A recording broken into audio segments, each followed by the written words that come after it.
Last night's State of the Union wasn't just about policy, it was about optics.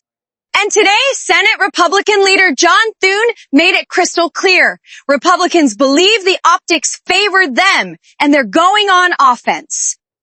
Thune praised President Donald Trump for what he called a powerful and effective speech.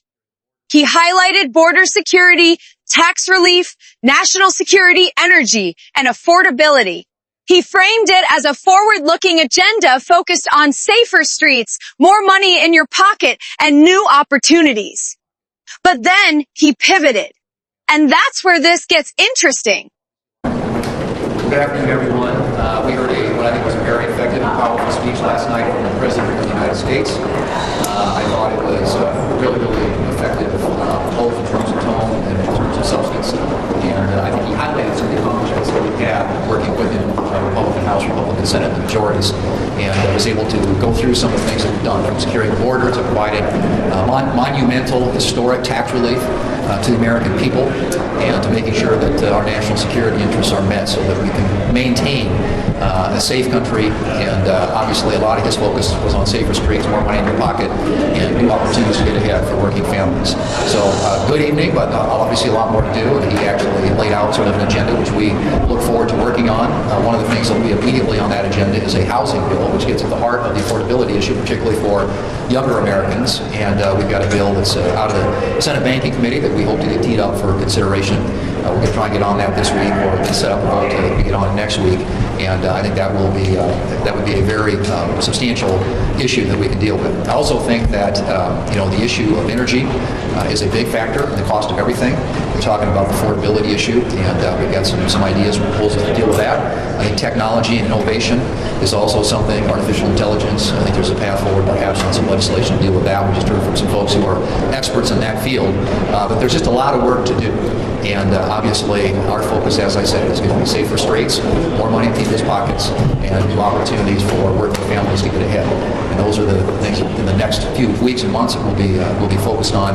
But and we would hope, at least, that there would be some Democrats who would be willing to work with us. These are not, partisan issues, nor is the issue of dealing with waste, fraud, and abuse in our government.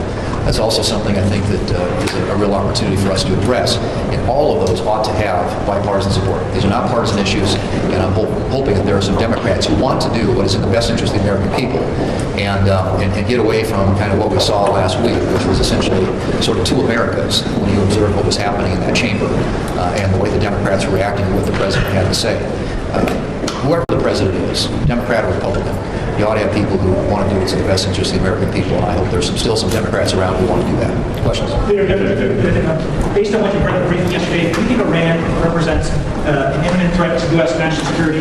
Do you support limited strikes, or would you support boots on the ground if necessary for regime change? Well, I'm listening, as I think, and observing, obviously, to the descriptions of the circumstances on the ground. I think you've seen significant accumulation of assets in that region. And I think that is in response to a belief that there is a national security interest involved here when it comes to not only our homeland, but also a lot of our allies in the region. And I think that the president, I don't know that he's made any decisions about this, but I think that he is preparing for contingencies and is pursuing his policy of peace through strength and working with allies in the region to ensure that we prevent Iran from ever having a nuclear capability.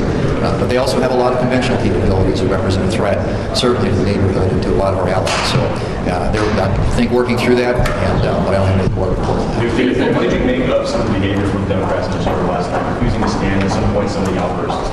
I thought it was I was like watching two Americas. I was watching a celebration of the, both men's and women's Olympic team gold medals, celebrating people in the audience. One of them was a South Dakota guy who's lived 100 years, decorated fighter pilot, and just watching the Democrats. I think you saw there a party that is for open borders, a party that's for sanctuary cities, a party that is basically pro-defund law enforcement, a party that's for higher taxes, more government and more regulations, and less American energy. I mean, I think, and so those are the issues the president addressed, and clearly I think you saw in the chamber us as Republicans expressing support for that. But that contrast, when he asked the question and asked people to stand up when every Democrat was seated, I don't know how you explain that, but we are living literally in two Americas. And the president's agenda is the one that is going to build on the successes of the past, which he talked about, our heritage, our belief in freedom, and creating more opportunities for the future for the American people, whether that's on the economic front, whether, as I said, safer streets, and just new opportunities for working Americans to get ahead.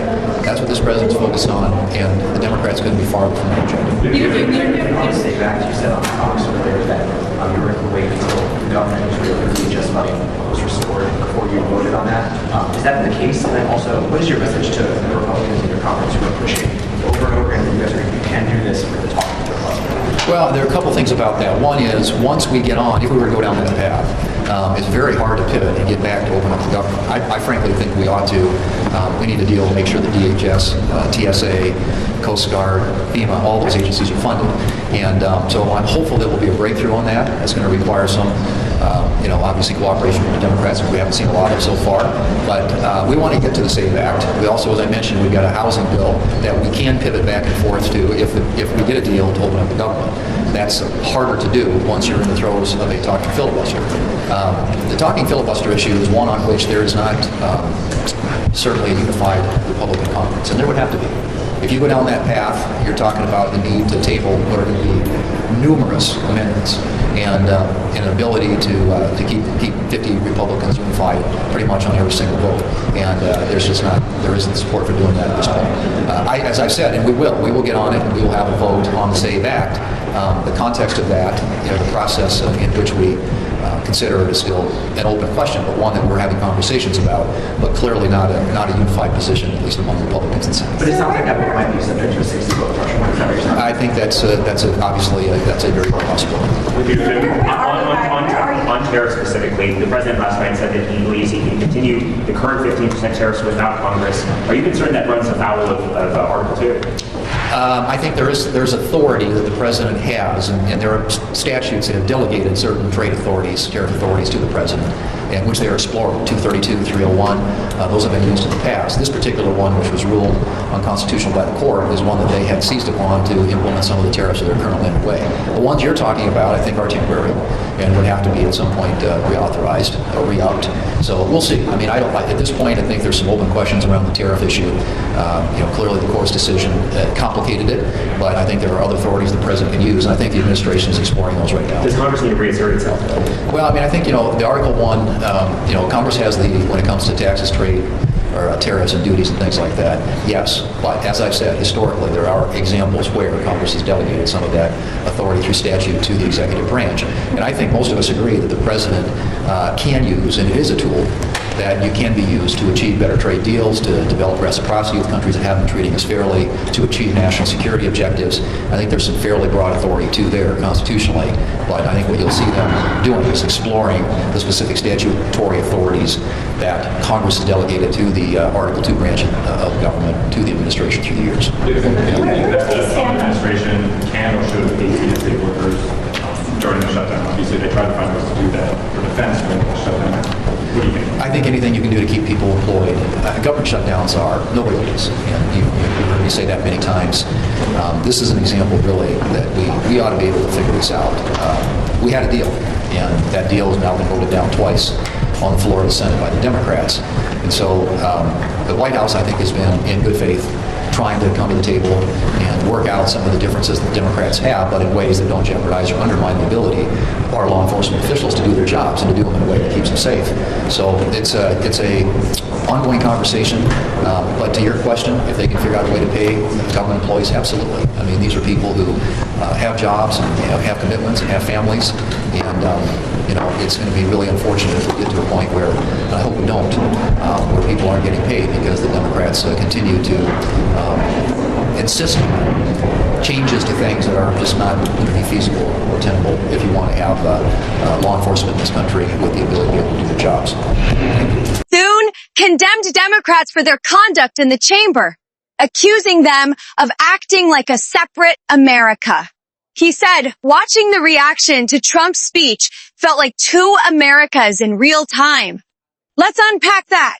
Because what Thune is doing here isn't just criticizing decorum. It's a strategic reframing. He's arguing that Democrats didn't just oppose Trump. They opposed the symbols he highlighted: Olympics, athletes, veterans, law enforcement, border enforcement. He's painting a contrast. Republicans equals standing, applauding, unified. Democrats equals seated, silent, resistant. That imagery matters. But here's the deeper layer. Thune is tying tone to legitimacy. By saying, whoever the president is, you should want what's best for the country. He's implying that dissent during a State of the Union is not just political disagreement, it's disloyalty, national interest. That's a powerful claim. Because State of the Union speeches are not bipartisan policy sessions. They're political speeches delivered in a constitutional setting. Members are not required to applaud. They're not required to applaud. Stand. Silent protest has long been part of congressional culture.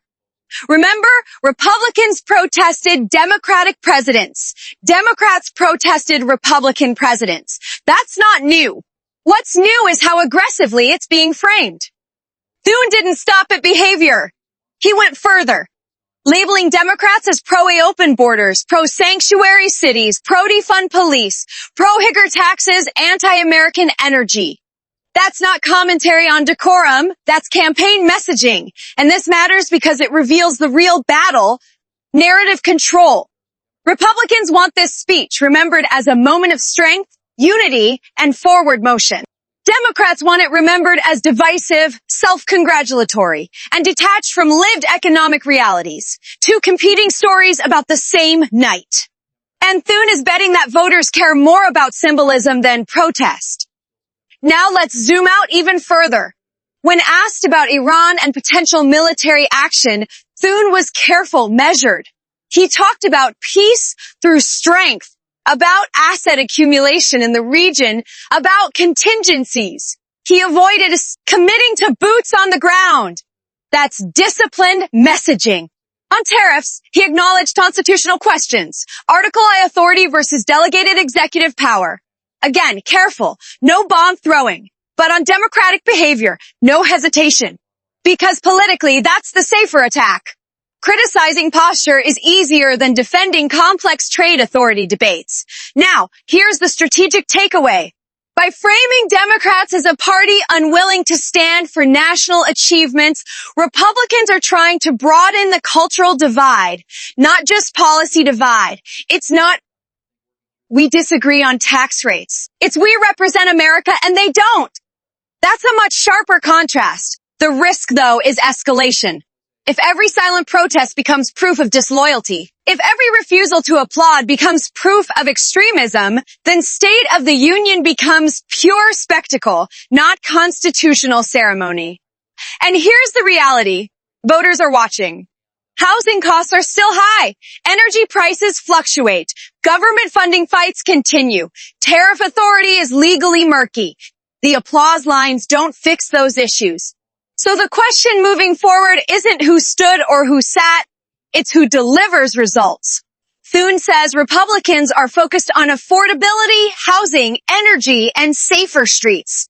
Democrats say they're defending institutional norms and accountability, the American public. They're looking at grocery bills. So yes, there may be two Americas in the chamber.